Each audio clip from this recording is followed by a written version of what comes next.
Astronomy Cast, episode 280 from Monday, November 12th, 2012, the Cosmological Constant. Welcome to Astronomy Cast, our weekly facts-based journey through the cosmos, where we help you understand not only what we know, but how we know what we know. My name is Fraser Kane. I'm the publisher of The Universe Today, and with me is Dr. Pamela Gay, a professor at Southern Illinois University, Edwardsville. Hey, Pamela, how you doing? I'm doing well. How are you doing, Fraser? Good. So we are actually recording a second episode on one day to catch up from all of your madcap travel. So, and we're actually getting ready to do madcap travel together in like 2 weeks, 3 weeks. 3 weeks, yeah. We're going to be cruising the Mexican Riviera, looking for evidence of the world ending on December 21st, 2012. We're going to be looking at really cool melting architecture. Mayan ruins. Yeah. It's going to be really fun. And we know a bunch of you out there are going to be with us, and we are working to get from Zelda a list of you so that we can contact you. Yeah, and we're going to try and do some, we're going to do some official stuff, like recording some episodes of Astronomy Cast, and maybe we'll do we've got a couple of talks that we do, so maybe we'll do that. And there'll be unofficial stuff like office hours, public spaces that include like junk food and stuff like that. Yeah, going for dinner and hanging out. A lot of hanging out. So this is going to be fun. I think this is going to be a really neat experiment to to see if we can start to pull together fans of Astronomy Cast and fans of space and astronomy in general, and maybe do more events like this. I would love to be able to do something in Hawaii where we could actually pull some strings and see some observatories, and wouldn't that be cool? Yeah. Anyway, so that's what's happening. So if you're going to be there, we'll see you soon, and if you're not going to be there, we'll see you next time we do this. So, all right, we're always online. We're always online, yeah. And once again, we're recording this episode as a live Google Plus Hangout. If you want to be able to watch us record the episodes live, just circle the Astronomy Cast page on Google Plus, and then it will circle you back, and then you will start to receive notifications in your calendar when we're about to record, especially when we do non-standard ones. But normally we record every Monday at 12 noon Pacific time. So, all right. So, in order to allow for a static universe, Albert Einstein introduced the concept of the cosmological constant to make the math work out. Once it was discovered that the universe was actually expanding, he threw the number out, calling it his biggest blunder. But thanks to dark energy, the cosmological constant is back with a vengeance. All right, Pamela, so this is another kind of half history, half math episode. Well, and it's also one of these, there's history as it works out mathematically, and history as we explain it when we're too lazy to explain the math.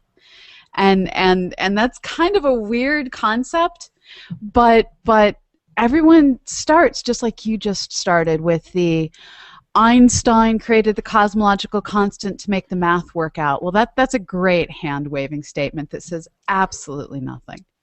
And when you look at the math, if any of you schmoes out there have had the same educational system I have, you at some point took Calc 1 and learned to integrate and differentiate, and I guess that's really Calc 2 is where you integrate.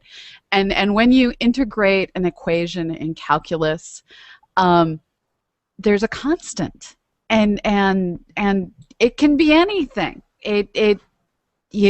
I at one point, while frustrated and taking calculus in Russian, as one does as a foreign exchange student, I decided to just start like putting smiley faces. The cosmological constant is that constant that comes out of integration that you can set to whatever you want.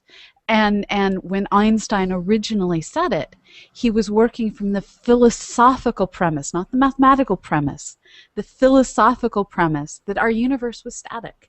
And so he set it up to stay our universe.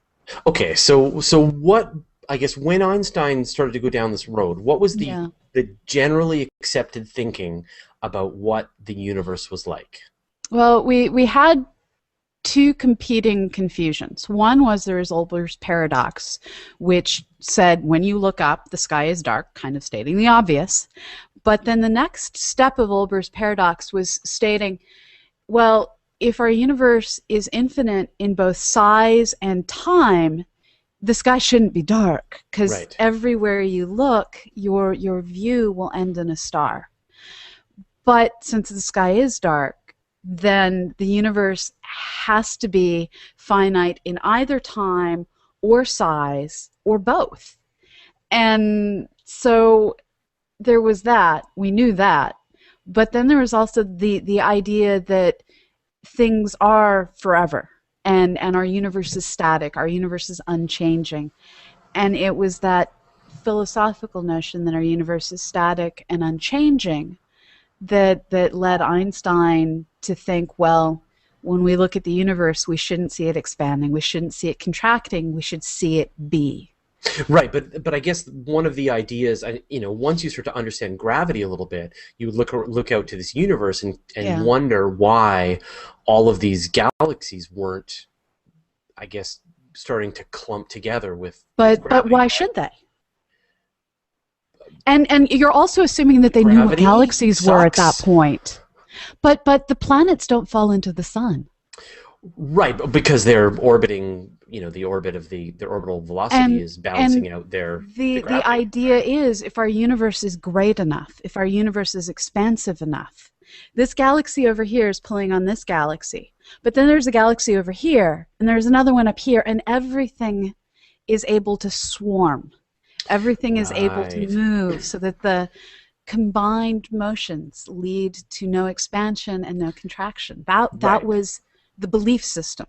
And so And you you might can get get there situations where these mathematically. galaxies are going to collide and Yeah, sweep past one another and orbit one another, but they're just all just doing their thing, buzzing around right. in this static universe. Yes, and that was the idea, is it was a static universe. And so then the question was this static universe infinite or was it finite, right?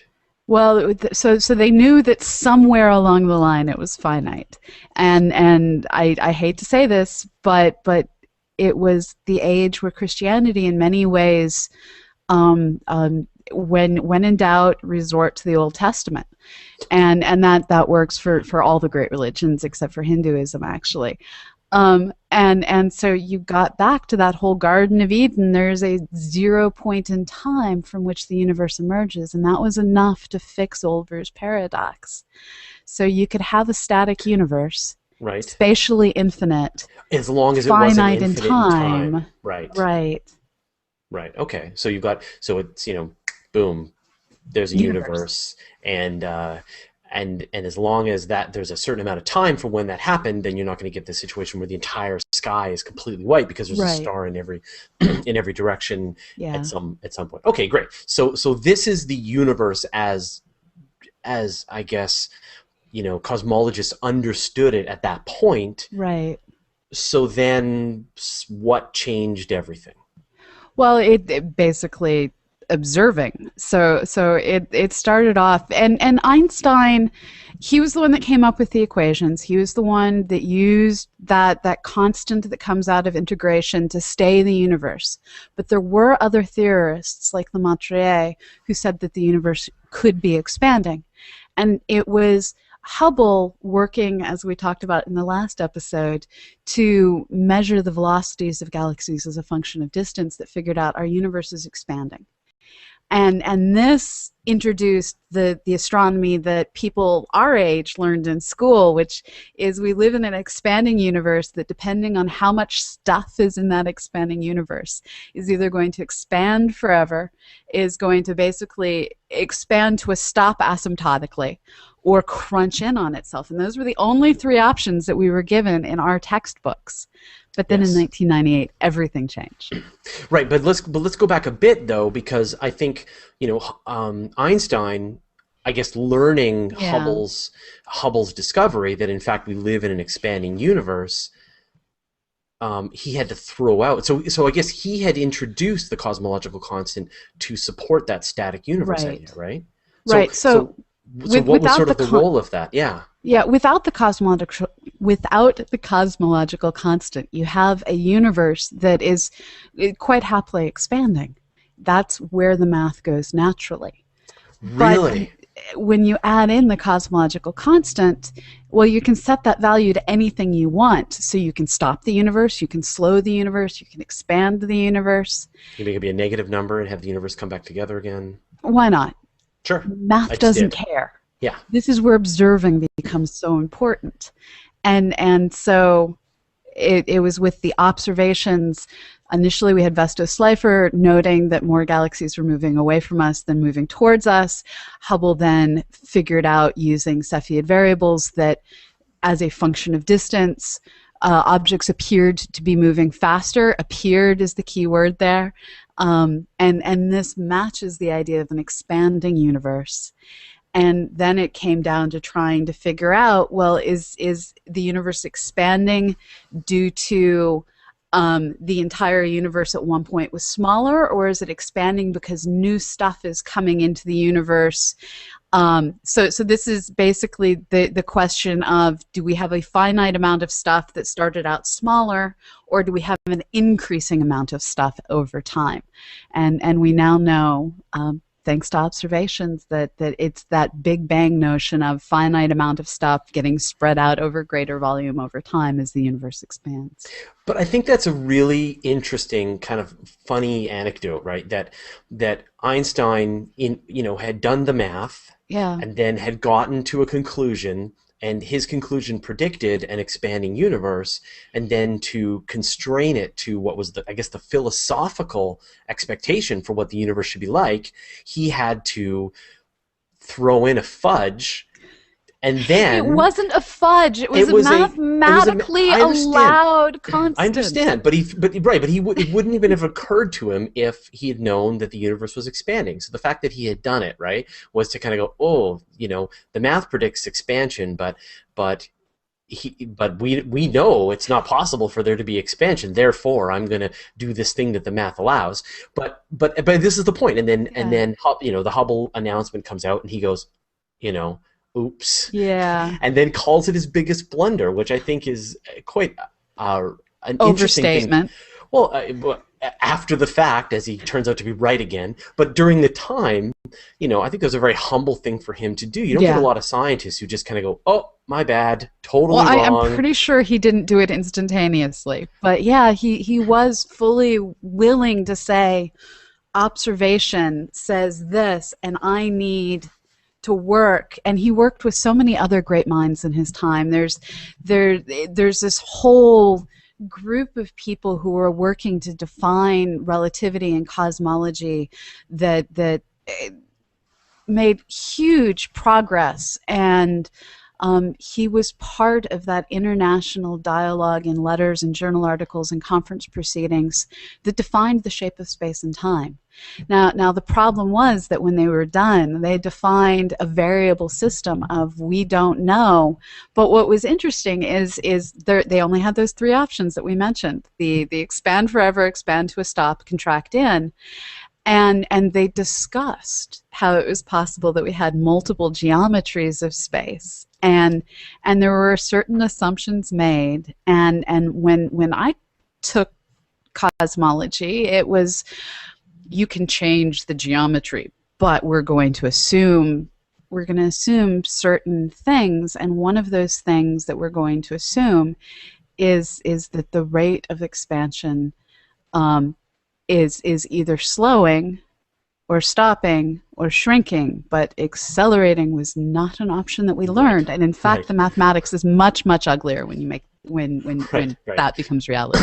Right. So pre-1998, the future of the universe was either the expansion would go on forever, that there was enough almost like momentum for the expansion to overcome gravity. The way to look at it was there wasn't enough mass to stop the expansion. Right. And so either you were going to get the situation where it's just going to keep on expanding and expanding forever, slowing the drift, but not enough for it to, it's like shooting a rocket off of the Earth, and you give it enough velocity and it's going to make it into space. And then this other idea is that it would just sort of reach this perfect balance point, and you would almost end up with that static universe. In infinite time asymptotically. So it never quite stops. It just blows. Right.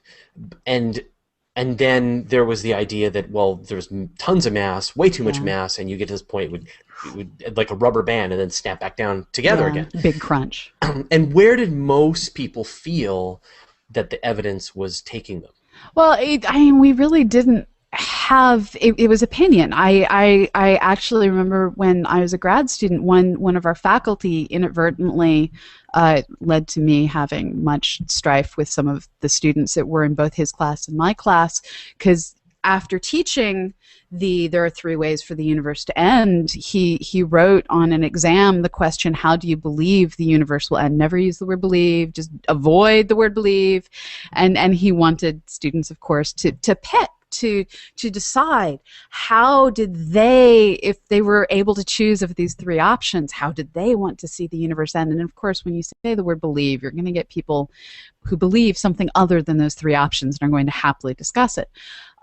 So don't use that word in exam, professors and teachers out there. Right. But we just didn't know. And so it was valid to say, here are three options. Pick one to talk about that is your preferred method for scientifically ending our universe.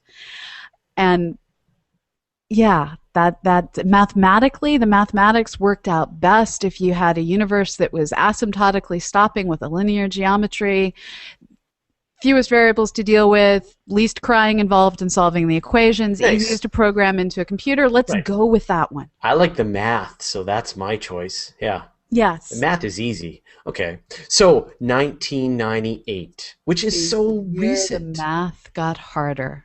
Yeah, which is just so recent. I mean, I know. I started Universe Today 1 year after that discovery. So, I And mean, this is all so fresh in and our, what's awesome is they've already given the Nobel Prize for this. yeah. So back in 1998, there were two different competing supernovae teams. And there's one type of supernovae, the type 1A. These occur when a white dwarf star carnivorously munches too much atmosphere off of a nearby neighbor star and bloats itself up until it basically becomes a nuclear bomb and it explodes. And just like you expect a certain amount of TNT to always give off the same amount of energy when it blows up, a white dwarf, when it hits that detonation mass, it's always going to have the same amount of stuff exploding. So same amount of energy given off, assuming we understand all of the physics correctly. You Yeah. have to start somewhere. And so since these are standard-sized explosions, when you see a type 1A go off, you can say, I know how much light it gave off, I see how bright it appears, I can calculate its distance.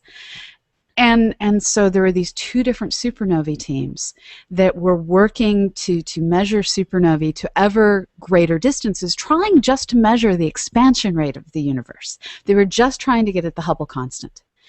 And they knew that there was the chance that as they got to greater and greater distances, they'd be able to see the linear relationship between velocity and distance fall over, that they'd be able to see the deceleration of the slowing universe. And they can Because, calculate that and then figure out, is it going to expand yeah, is it forever? going Is to it going to crunch or crunch? Is it going what? to halt? Yep.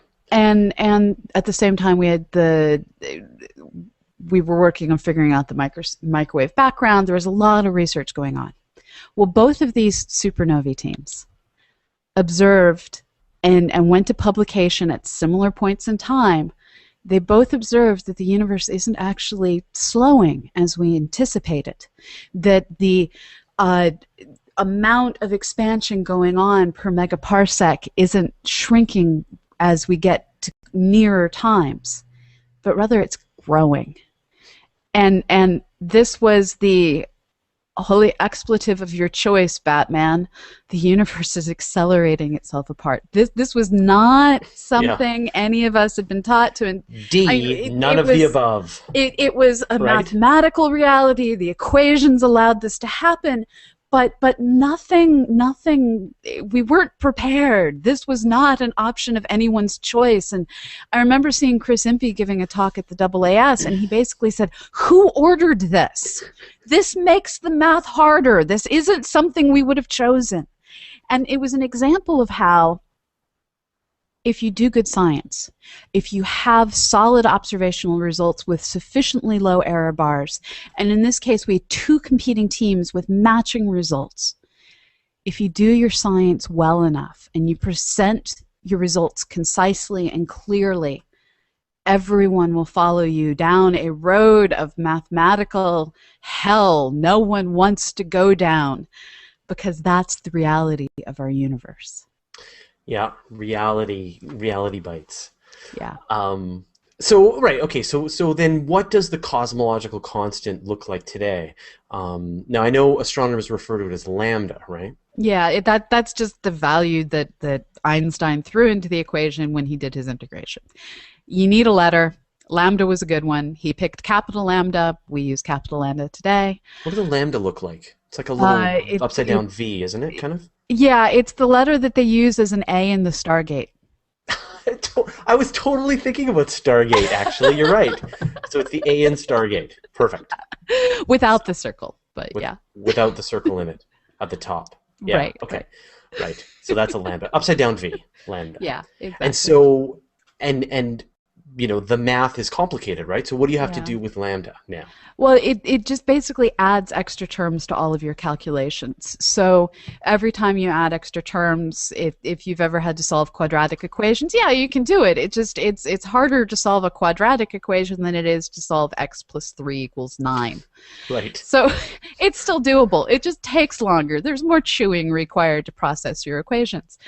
It makes it harder to code everything into a computer. So mostly it's just we're all at our heart of hearts lazy. We can solve it, but it just added extra terms to all the equations. And, is there a sort of a number? Like what is the, in the last episode we talked about the Hubble constant and we sort of zeroed in on 70, was it 77-ish? Yeah. So what's it, kilometers per second per megaparsec. So is there a right. similar sort of number, and what is that Well, measured? so this one gets nastier. We don't actually normally quote lambda as a standalone value. Yeah, you can chew through the equations and get to a value of lambda. Lambda equals 0 is no cosmological constant. But the rest of the time we tend to talk about lambda in terms of the mass density of the universe. We tend to talk about it in terms of what is the energy intrinsic in every cubic meter of space, because it's that physical parameter of, well, how much energy is there in a cubic meter of space? It's that how much physical, energy is there in a cubic? It's actually a couple protons worth. Right. It's not much, Yeah. but that small amount of energy that some people call it vacuum pressure, some people refer to it as a force. It's enough to push apart the universe because every cubic meter has that same energy density. And the creepy part that leaves a lot of us going, we don't like this, is as the universe has expanded, that amount of vacuum energy per cubic meter has stayed constant. So this means that the amount of energy in the universe is actually not constant over the observable universe. So yeah, this sort of breaks the whole when you look at conservation of energy over closed systems, but it's not a closed system. It's a observable system, and that causes an escape clause for some people, especially those who like to think we're uniquely positioned in the center of a big bubble of mass that is lots more mass out there than in here, and thus that extra. But that requires special geometries. It's all confusing. People are coming up with excuses for what we observe. But the reality is we don't know. This is the great new mystery. Right, but I guess the point, like what they're getting at is, the amount of pressure that's being generated per cubic force. something megaparsec, and so this is where we have squared. Yeah, it's where we look. There's so many different ways to phrase this. Some people look at it as a force. Some people look at it as a pressure. Some people look at it as an energy density, and what it all gets down to is when you look at the composition of our universe.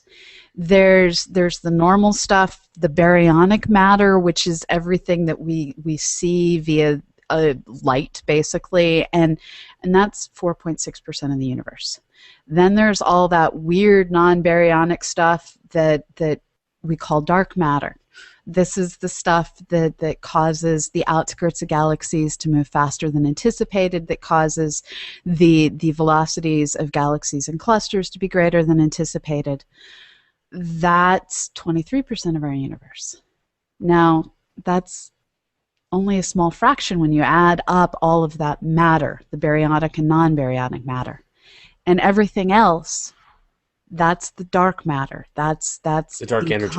Yeah, dark energy. Yes, sorry. Yeah. That's the dark energy. That's the 72% of our universe that is pushing everything apart. And that push is, well, it's the acceleration, and it manifests itself as an acceleration. And so, right. And so as we're getting more universe, we're getting more of this acceleration. But I mean, we measure acceleration, what, in meters squared, right? Meters per Second squared. So do we measure the this dark energy in kind of the same way? And so the way to look at it is, with the Hubble constant, we have kilometers per second per megaparsec of space. So take a megaparsec, and then you have the rate at which that megaparsec is getting bigger given in kilometers per second. The acceleration of that is given in kilometers per second per second. Right. And that number changes over time as dark energy becomes more and more important as the stuff gets spread out. And gravity, we switch from being a matter-dominated universe to being a dark energy-dominated universe. And the crazy thing is, this value could also be increasing. We don't know, but well, that's the question, right? Yeah. I mean, that's the really interesting possible ramification of this. Yeah. And this, one of the big unknowns is this amount of acceleration constant, or is it increasing? Because if it's increasing, then we get this idea of the big rip. Well, we had the big rip anyways. It just becomes more dramatic. It's a matter of, do you poke through the universe, or do you just simply abruptly shred it?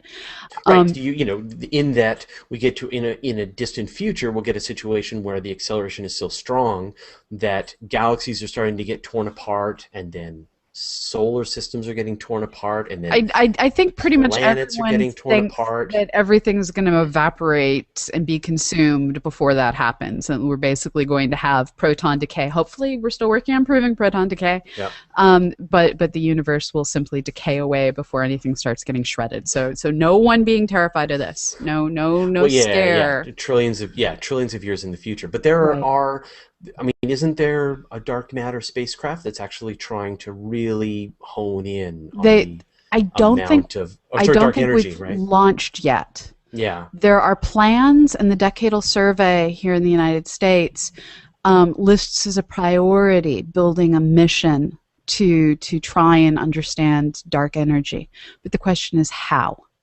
And so this is where you get a lot of people struggling with trying to figure out how exactly do we understand this, beyond looking to earlier and earlier moments in the universe and making sure, as we measure the expansion rates in those early days, well, do those expansion rates correspond with a constant lambda value? Do they correspond to there always being that same couple of protons of energy per cubic meter of space? Cool. All right. Well, I think we've covered the cosmological constant. So thank you very much, Pamela. That was great. My pleasure. All right. We'll talk to you next time. Talk to you later. Save. Go. Save. What the? Quitting GarageBand, so hopefully my computer's fan will stop sounding so sad. Probably not, because Google Plus likes to eat resources. Yes. Export.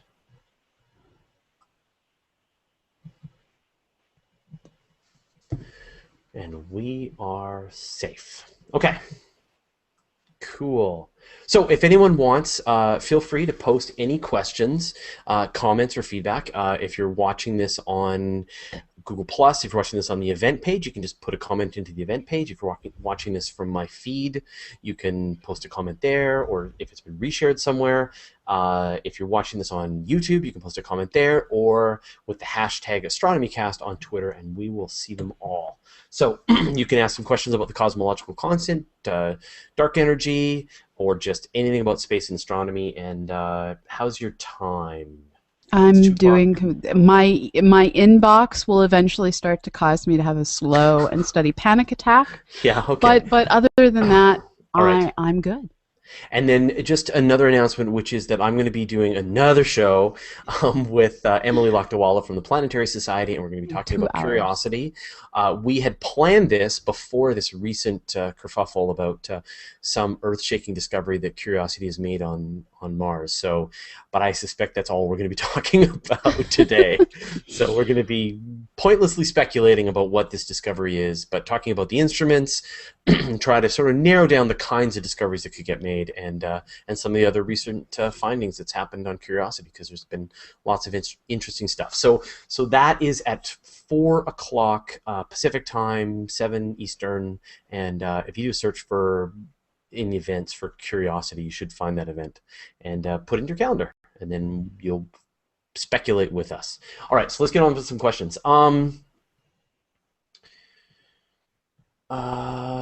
So I guess this is a question from last episode, which is how do you calibrate the Hubble constant? So this comes from Anoop Saxena. Calibrate? Saxena?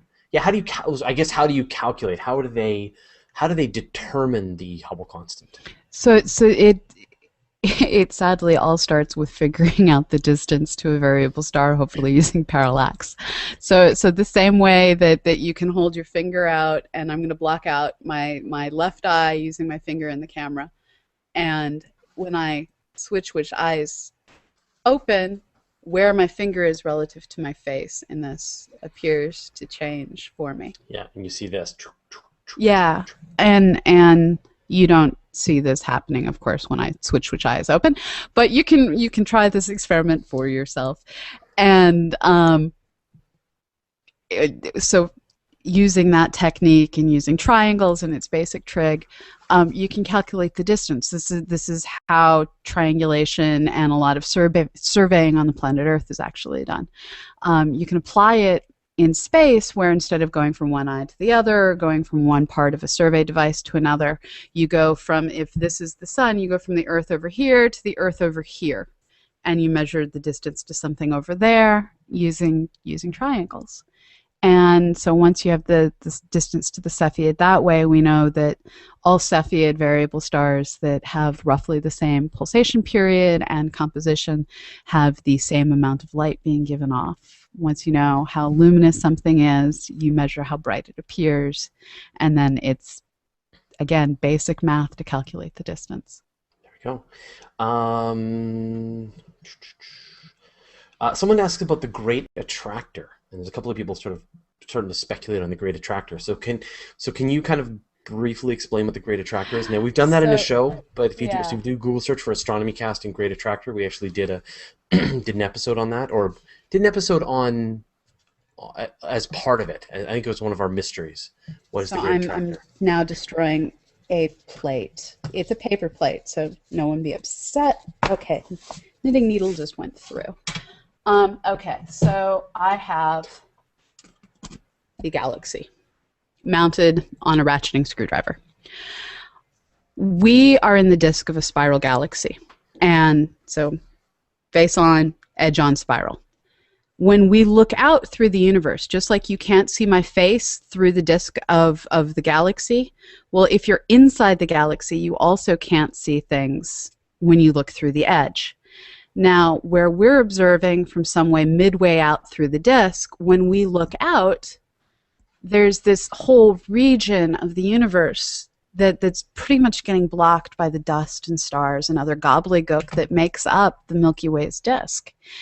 Now, when we look above the disk, we can see galaxies off in the distance and galaxy clusters off in the distance. When we look below the disk, we can see galaxy clusters and galaxies off in the distance.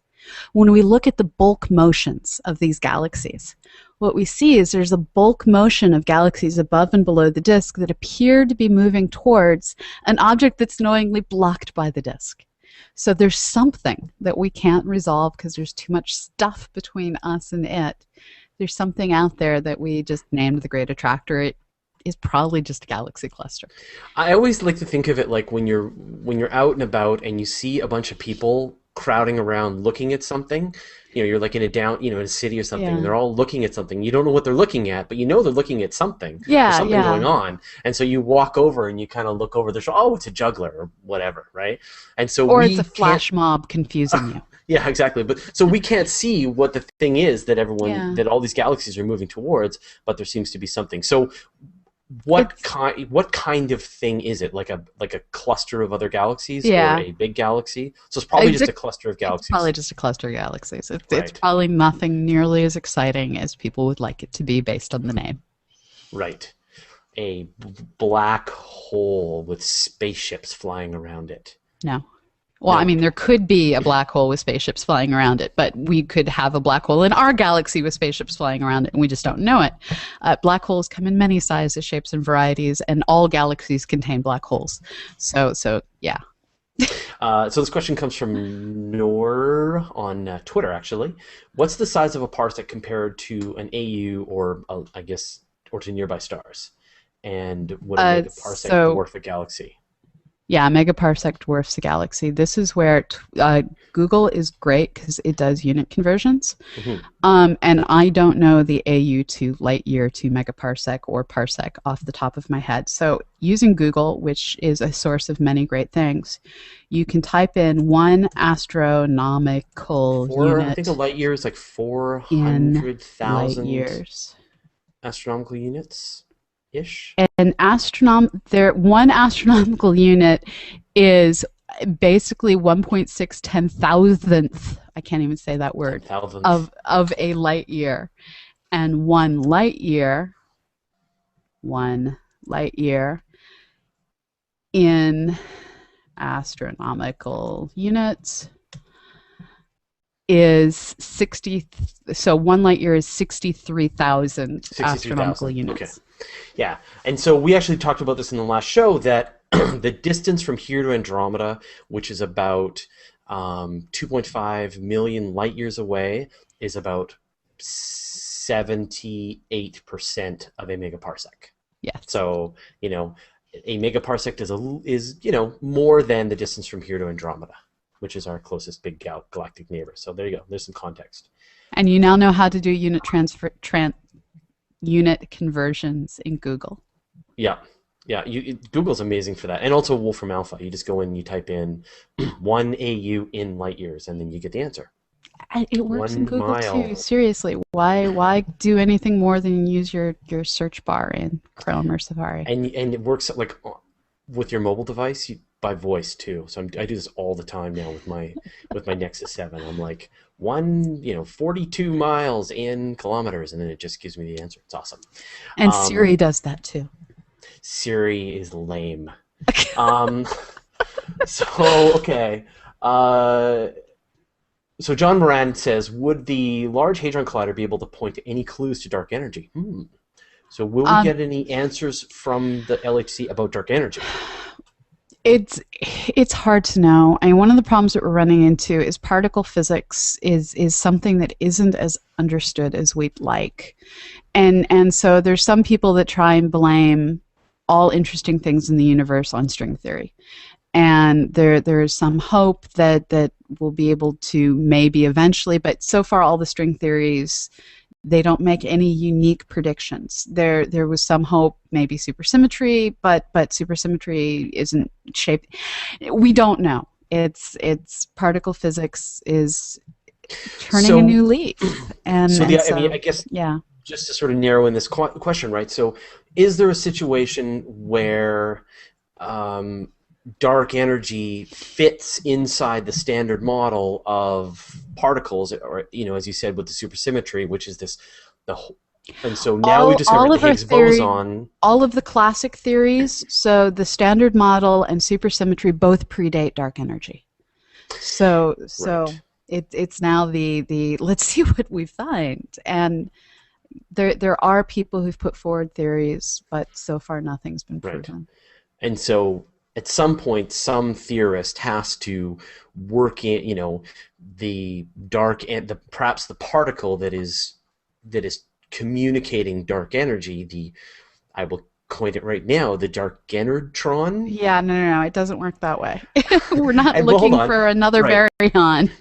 Right. And so, but theoretically, then, some of the things, some of the particles, some of the interactions, some of the characteristics might show up in some of the collisions in the Well, LHC. I mean, these are it's so I mean the types this falls into the category of take five theorists, lock them in a room, eight theories come out, yeah. and And so one theorist, right, one tough right. theorist.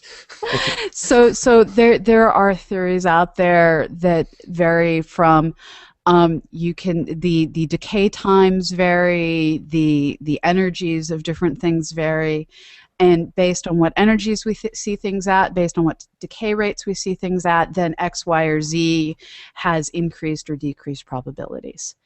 We're not at a solid, rigorous model stage yet. This is something that came out of nowhere in 1998. People working at this from all different directions, from particle accelerators doing high energy cosmology to people building spacecraft. People from all different walks of physics are trying to find ways to sort this out, but we don't have a if X then Y. We're just not Right. there yet. Puff the Dragon 01 on YouTube mentions that we could just wait a few million years for the sun to make a half orbit around the core, and then we'd be able to observe the Great Attractor, which is No, because we're still true. inside the disk, and so Right, but you're wouldn't taking we be looking out from the disk then? no.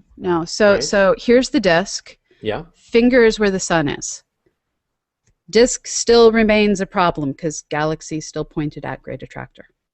So I'm Right, but just we'll be rotating around the disk, and so we won't have to be looking through the disk of the galaxy. We'll be looking in no, the we're opposite we're direction, still out. inside no, we aren't rotating like this. No, I understand. But the point is, So is that so instead of having to look towards the little screwdriver thingy, we're going to be able to look away from the screwdriver no, thingy. no, no, it doesn't. So here's the disk. Here's the Hmm. center of the galaxy. Hmm. I I'm understand. looking out this direction. So my hand is the disk. If I'm on Hmm. this side of the microphone, I'm looking through my hand. If I'm on this side, still looking through my hand. I'm just now looking through the center of the galaxy as well, and the case is actually way worse. But isn't the great attractor like where your head is? No, In that, right? Your head is the great attractor, and no, right now we're looking through the no. It's disk. over here. It's through Okay. the disk. We're Oh, okay, in the okay. disk. All Yeah, right. we stay inside So, the disk, so it won't work until we can get outside of the disk. and we're Okay. not doing that. No, no. When Um, in 5 billion years, when we get mutated by Andromeda and the Earth has been crispy crittered by the sun, then all geometries are anyone's guess. But nah, it's going to be a different universe then. Michael Montoya asks, "What do we think about the 2012 event? We think it is complete and total nonsense." It's a great opportunity to take in great architecture. Yeah, We we're will going to be be going to on Mayan Mayan ruins. ruins, waiting for nothing to It's happen an while we excuse for enjoy vacation. tequilas. Yeah, yeah, Yeah, and science. and science. So there you go, and history. So Yeah. yeah, no, 2012, absolutely nothing is going to happen except for 2013.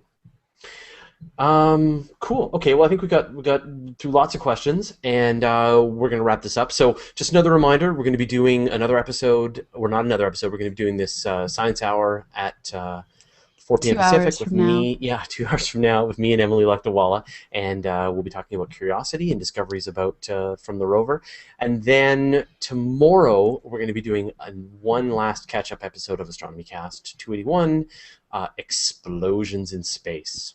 So And we're then going to be we will talking be recording again on Monday. We just on don't know about Monday, and what. Sunday night is the Virtual star party. virtual star party. Yep. So we're gonna be busy. So cool. Life Thanks for is everyone's good. patience. Thanks for watching us today. Thanks Pamela for thinking. We really Bringing the appreciate that. science. Bringing the science, bringing the knowledge, and we'll see everybody next time. Sounds See good. you later. See you later, Fraser.